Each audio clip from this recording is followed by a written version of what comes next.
So anyway, here's some art I did for Olm Heart. Now that the book is, all the preliminary art is done, and Night Syndrome and Olm Heart already in publication.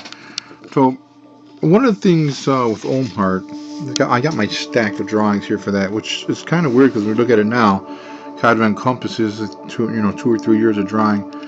So Olm Heart is a book, science fiction book about communication.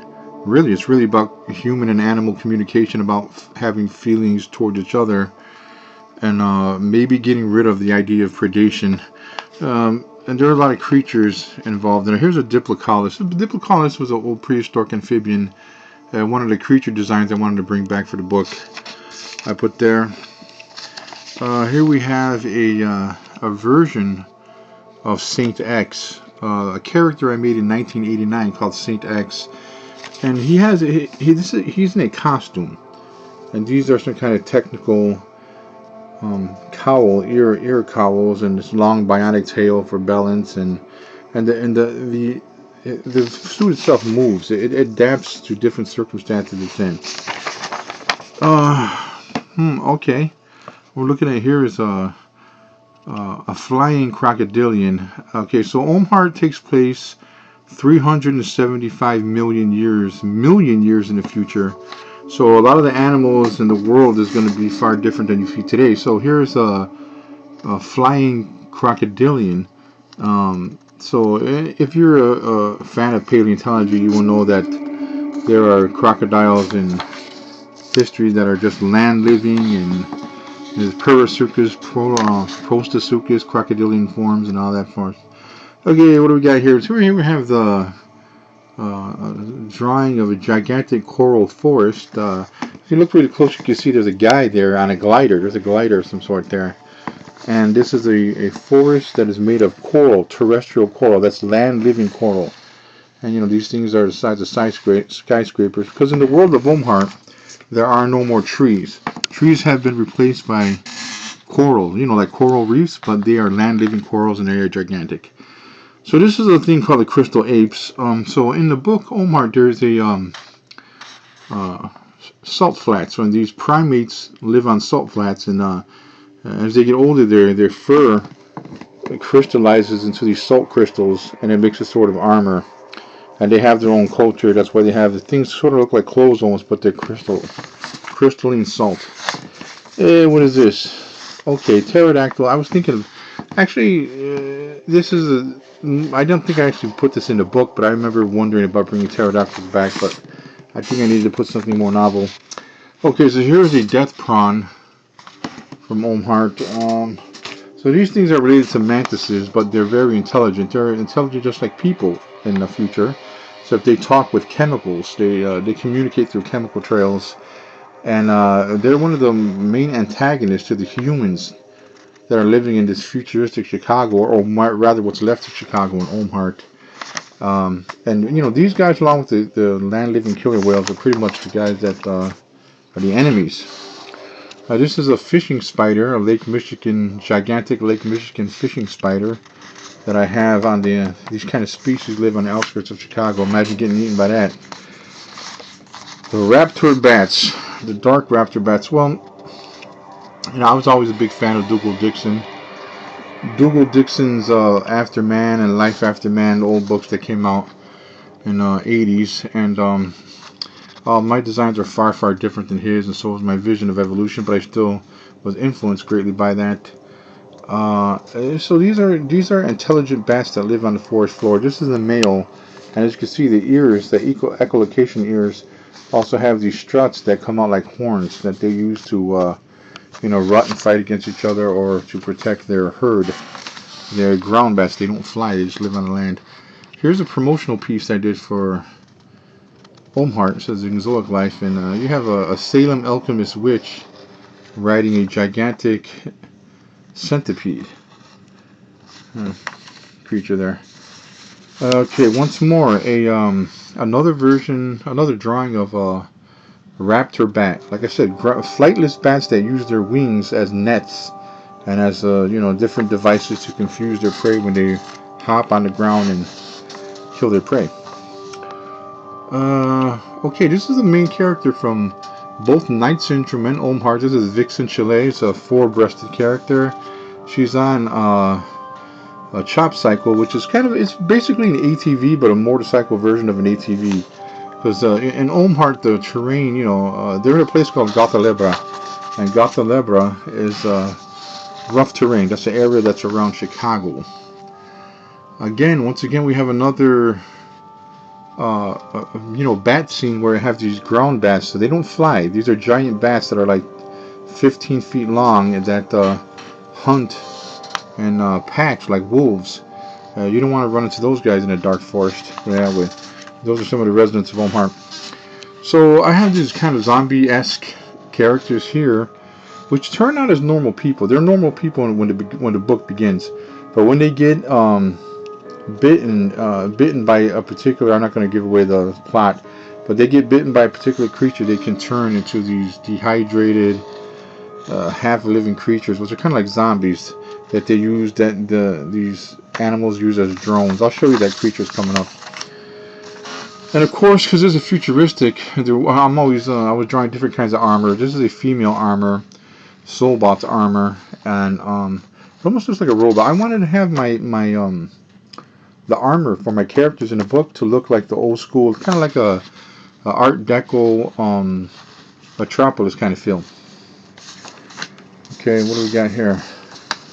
Okay, this is the pachyderms. So these things look like jellyfish, but as you can see, they're quite large. They're like 20 feet long in the book. So you can see him flying with a herd. And they're pachyderms. They're related to elephants, but like I said, this is 375 million years in the future. So these are some kind of pachyderm-like beings. You can kind of see the pulsar jets that they use to float, and they're filled with methane gas, biological methane gas. So this allows them to float in this coral forest. Like I said, there are no trees and there are no plants, really, like modern plants in Olm Heart universe, because they've all been replaced by terrestrial corals. So here we have a sisterhood of Salem alchemist witches that are protecting a plot. I'm not going to give up that story here. And here's one of the knights, Jack Shackleton, fighting one of the cyber ghosts with the samurai sword and the blade. Okay, this is a character called Rembrandt. Now, he's from a different portion of the book, where he's not like a futuristic Templar knight. He's a different kind of warrior. So this thing that looks like duct tape on him is actually Kevlar. So it's like Kevlar tape wrapped around your body. So that's his bizarre style of armor, which you have to have armor because you're being constantly assaulted by these creatures. So here we have another thing called the Pollywog Man. Now, this is a hybrid creature of both a human being. I don't want to give away the plot of the story, but there's some other creatures out there. There's this thing called the Puddle, and it's a natural formation that mixes people's DNA the more exposure you have to it, and there's an addictive feeling to it. It's like taking a drug almost. But you gotta see that. You gotta read the book for that. A character, Flaxen in Domestica. She appeared in another book before. I brought her back. I did a really high detailed drawing of her in Fangoria. So yeah, basically, so in real life, by the way, if you ever look on Google, YouTube, there is a woman that's actually like this. She has she's a conjoined twin. So she has one pair of legs and two bodies. You can look that up on YouTube. She's the one who I got the idea to draw that. Megalania. So this is a Savannah monitor that has evolved into a Megalania-like creature. Another Salem alchemist witch. So the witches from different areas of Gothalebra and all that have different powers and slightly different beliefs. But the Salem alchemist witches are there to preserve this nightmarish nature that people see. The people in the city are afraid to go into these wilds, and the witches are the ones that mediate between them and the natural world. Here's a version of another Knight Templar that I drew. A lot of exaggerated musculature and anatomy. They're sort of like the 300. You ever watch the movie 300? Everything's exaggerated. What is this? This is an armored Salem alchemist witch with a gun. and she's riding a thylacosmitis-like being, like a new version of that. This is a coral harvester. These are like pill bugs, like the little crustacean pill bugs you see that evolve later on to just harvest spores as they, huge animals that just crawl around and harvest spores like a basking shark. Another version of a Pandean Salem alchemist witch. I've drawn that there with her scepter. What do we got here? Okay, this is like a ninja-ish woman. You gotta remember, this takes place so far in the future. By the way, let me explain it. What it is that they're just slightly ahead in the future, but they've been transported 375 million years in the future. So they're transported to a world where they are no longer humans. Only the people that live in the city, because the entire city was transported. But anyway, there's not ninjas or anything like that there because they'd have been gone extinct. These are obviously their new, modern evolved versions of that. So this is a character, a preteen character called Lilith that has a connection to the coral jungle. The coral, it's almost like Nausicaa. You know how Nausicaa had a thing for the toxic jungle, which is also to me is a inspiration. But like I said, in the world of Olm Heart, there are no longer trees. There's just coral, like you see in a coral reef, but they live on land, terrestrial coral. Because the Salem alchemists they use a lot of sex in their rituals, and so I draw them this way. Inspired by witchcraft a lot, different versions of witchcraft. Witchcraft is a big thing in my life, so obviously I draw a lot of witchcraft-oriented stuff. Here's a character called Ben Sparrow. These are nunchucks. They're like blades. You can't really see that because he's in the back.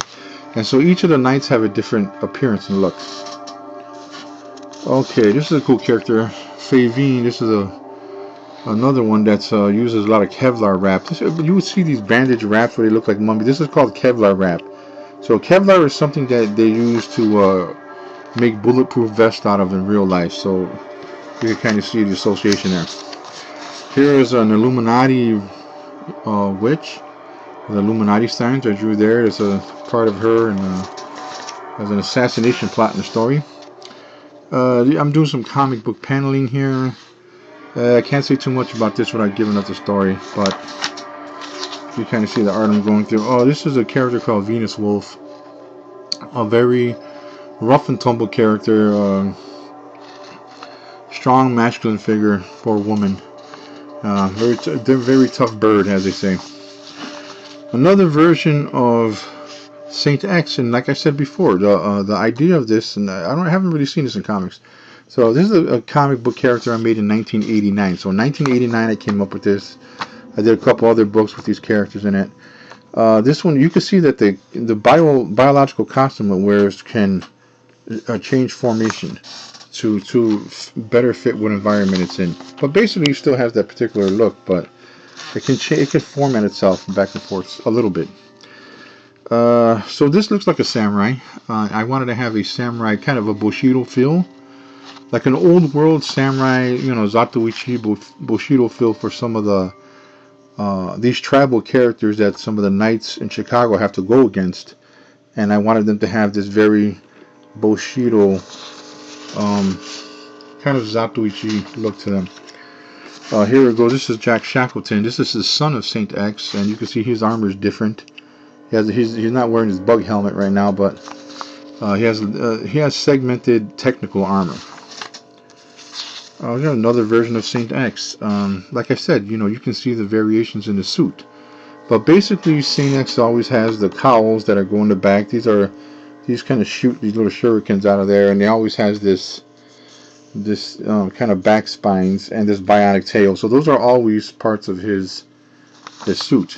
It's kind of like a mix. I remember making this in 1989, but he's kind of like a mix between, like, say, Geiger's Alien and Bruce Lee, and like a dinosaur. I wanted to have a character that looked kind of very original like that.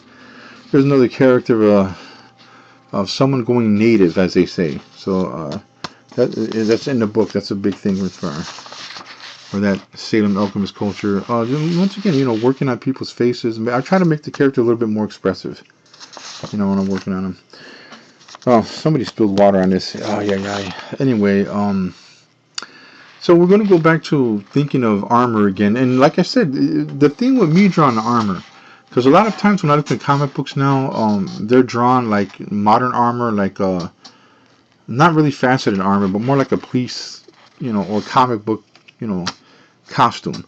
So I wanted to have a very kind of a metropolis, like a metropolis look. When I say metropolis, I'm talking about the 1933 film, and those, the old era. I wanted to look like old.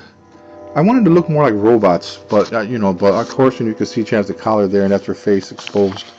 She has a kind of a blunderbuss weapon there, cutting off somebody's head actually. But I want my armored people to look like robots. That's what it is.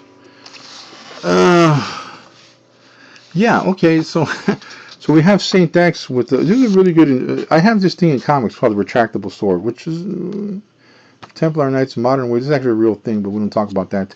But there are these retractable swords, and here I have Saint X riding a gigantic spider, which is he tamed that spider, and you can see Saint X riding that, and he uses that when he goes against some of the enemies there. Once again, it's a very kind of an abstract version of Vixen Chalet. Vixen Chalet with the 4 breasts, because she's not human, obviously. She's a native of Gothalebra and the Olm Heart universe, so she's not human, but she's humanoid-esque. That's actually the girlfriend of Saint X, which later on happens in the book. They have a very bizarre romance. We got here a side version of these crystal apes, and like I said, these crystal apes that are huge primates. They evolved on the salt flats. So this is actually salt crystals, and they use this as a defense in their fur. Very strange evolutionary idea. This is a gigantic kiwi, a kiwi bird that is a predatory kiwi that stands about 9 feet tall. Once again, Saint X riding one of the many gigantic insects that live in the Gothalebran forest. Here's a character study face of. It's kind of like the beginning of the romance between Vixen Chalet and Saint X, where just going back with different facial features of the two. We got here Saint X holding a Virgin Mary candle. So religion pops up in this book as well. There's a little moral message about that. Here also is a weird. It's kind of like remember, there was a pterodactyl that I wanted to draw, but I decided to give that up and go for these things instead, because I don't think pterodactyls would re-evolve. I think something new would evolve, and here we have some kind of. It's almost like a cross between a vulture and a pterodactyl, and that's one of the things that's creatures that terrorize Gothalebra. Here it is. Here is the actual helmet to Jack Shackleton's armor. You've seen his armor before, but we didn't see the helmet. So that's kind of a strange bug armor, and he got this long kind of Spartan hair thing going on that helmet's head. So it's so basically the Knights Templar in the future are very technical oriented. You can see they're still Templars because they have the cross. So I want to make a very technical looking cross logo. So that's Jack Shackleton's armor. One of the deformed polywog men. Like I said, these are creatures that are hybrids of humans and animals that turn into creatures like that when they're exposed to this thing called the puddle. Here is an amphibian creature, a gigantic amphibian creature that that lives in the Chicago subways. You got to read the story for that. Understand that one. Okay, so this is a part of the process of when these people start to turn zombie-esque. Like, there's just creatures that bite them, and humans become drones. They're kind of like controlled like ants, but they're kind of zombie-esque. They turn zombie-like, and they deteriorate and die. But before they become drones. Okay, so here's the big guys in Olm Heart. So the big enemies of Olm Heart, besides the Death Prawn, are these terrestrial whales that we call orcans. Now, there's a kind of rubber. I wanted these killer whales of the future to have this rubbery look. So here the fin evolved into a foot, like kind of like a snail's foot, but evolved into this very very bungee-ish foot. And their heads are, they could pull their heads back, kind of like a great white shark. They pull their heads backwards, and there's a kind of rubberiness to it. I don't know if I drew that right. And so that they could shoot these giant teeth out to, like, they kind of eject to grab their prey. And then they have these flippers that turn into feet because they live on land. Now, they no longer live in the water. So these are killer whales in the future, 375 million years in the future, that are smart. They have an actual culture. They have a language and a culture, and they're the enemies to the human beings. And actually, they terrorize and dominate the human beings for much of the book of Olm Heart. So here again. This is Saint X. So Saint X looks a lot like Jack Shackleton, not because aesthetically I draw them, it's because Saint X is the father of Jack Shackleton. So this is the father of Jack Shackleton, so they look very similar. Right here he's smoking a joint outside of the perimeter port, and there's Vixen Chalet. That Vixen Chalet becomes his girlfriend later on. So this is a cordyceps chameleon. The thing about cordyceps, a lot of people who know about me, long before The Last of Us, maybe 8 years before The Last of Us, I wrote a few books, zombie books with me and Tony G and Gregorio and all that had shamblers and clickers. Basically, a lot of the things you see in The Last of Us, the video game, I wrote books about them 9 years before the video game came out. Of course, I have a personal thing with cordyceps. I'm not going to get into that. But the fungus thing of cordyceps and all that, I've written books about that maybe 8 or 9 years before the video game ever came out. So what do we got here? Oh, this is another version of the killer whales. You can see this one. You can see the foot, how the flipper turned into this very jump. So basically, they can jump really far, and make these lunge attacks with this foot. So these are killer whales. You figure these things they're probably around anywhere from 16 feet long or so, and they live on land. So we're going to various versions of killer whales and their adaptation, what kind of versions they have. Oh, the primates here are also a little bit Sasquatchian. They look a little Sasquatch. So the apes that were primitive in our time, as millions of years passed, they're almost like cavemen, but they're like half gorilla, half Sasquatch creatures that live on the outskirts as tribes. And here we have I drew that there. Okay, this is another thing. This is what a flamingo turned into. A lot of the things that I draw, I want to bring this up real quick. So I have large feet on a lot of the animals. So you might notice that with the animals I draw for the book. And this is the reason why is because the terrain is very uneven, and it's apocalyptic terrain, and and uneven natural terrain. So most of the animals have these large feet that they could get over these things with. Here we have kind of this stretchy larval version of these baby killer whales that can compress themselves and then jump, like a little jumping bean. They're very strange things. They're kind of like a larval form of these killer whales when they're born, and then later on they turn to terrestrial form. Okay, yeah. So these are the nightmarish invertebrates of Gothalebra. So we have a symbiotic relationship. The reason why these are two drawn together is because the spider here, this spider acts as a scout to this creature. So this is a very nightmarish creature in the book. So here I don't know how to say this. They invade a person's body through their mouth or through their anus and stuff like that. And like a centipede, they grab them and they suck all their insides out from wherever opening they have.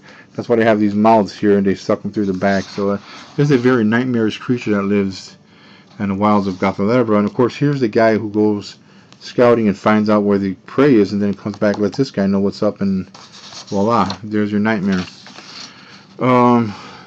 Once again, sex in comics and sex in novels, I do a lot of sexy figures here. This is another Salem Alchemist witch. From like a northern tribe of Gothalebra. That's why she has different markings. A glitter bug. So this glitter bug here is like a thing. So in the book, they follow these bugs. These bugs leave a trail, kind of like a slug leaves a trail of slime.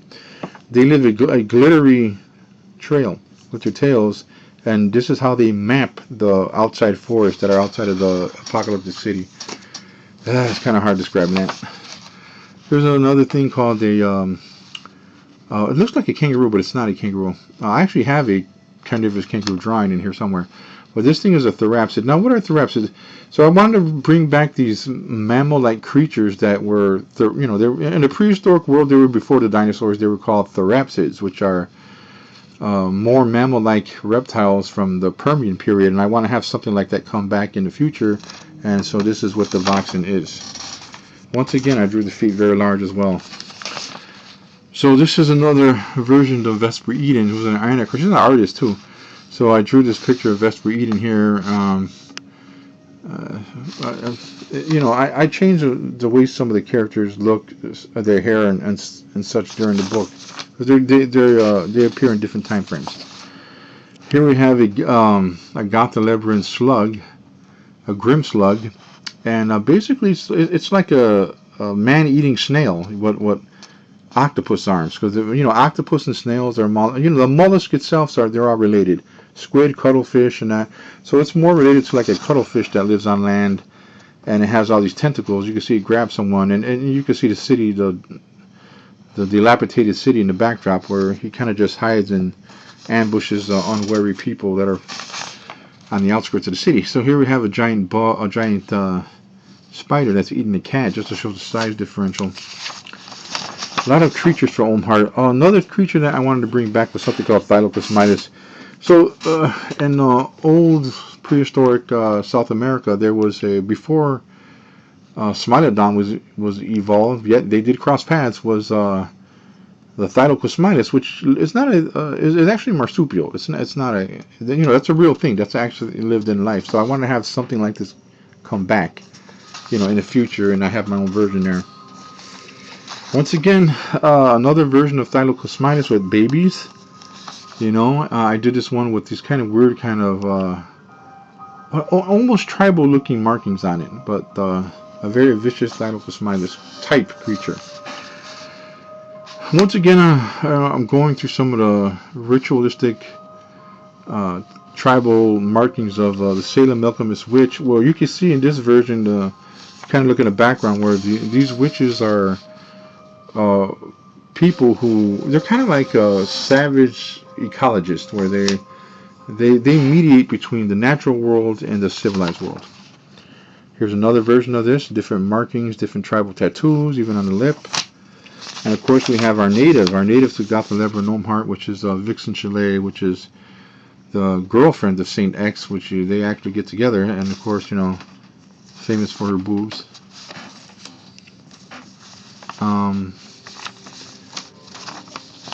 Okay, here is, so here's the first version of this motorcycle. You know what? It's kind of a bad drawing in some regard, because what I'm trying to show here is that the top goes down.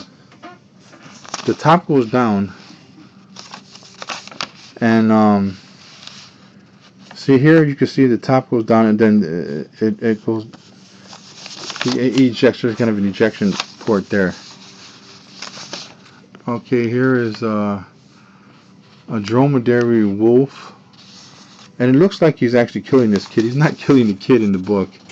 So how am I going to explain this? So there's these pits that have these kind of trapdoor spider things that have tentacles, and a kid is going to fall in there.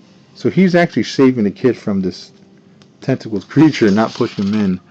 So that's one of these things with these dromedary. It's like a cross between a primate and a canine. That's what that is. Vanguard. Okay, this is these tank-like things that they travel in. If you know what a Segway is, where they keep the balance, the Segway is just one wheel or two wheels. That's the same thing here. It's just like a ball joint, and you can see the people operating it from the inside. So it's a very, very strong armored tank that's an all-terrain vehicle. Yeah. Biosuit. Okay, so yeah, I'm trying to figure out what this is. This is probably my first version of the underpinning. In other words, like the chainmail of the biosuit. The first concept drawing of it. says right there. It says bio not suit. So yeah, I guess that's what I'm doing. I'm trying to remember that. Once again, more of the alchemist, Salem alchemist. These are these weird harpoon things that have tranquilizers in it. It's in the book. There's an enzyme they use to help control some of the animals, and that's what she has in her hand. If people are wondering what the hell that is. Here is a version of Jack Shackleton here, and these are thermal cloaks. That, in other words, these cloaks can control the temperature so that, you know, it could be, if it's cold outside, it could be warmer, or warmer outside, colder. So it adjusts to the. In other words, they're weather resistant cloaks, and they're kind of gothic looking. They always have these weird little cowl type things on there. And this is a son of Saint Dex here. He looks rather serious in this picture. A rough and tumble guy.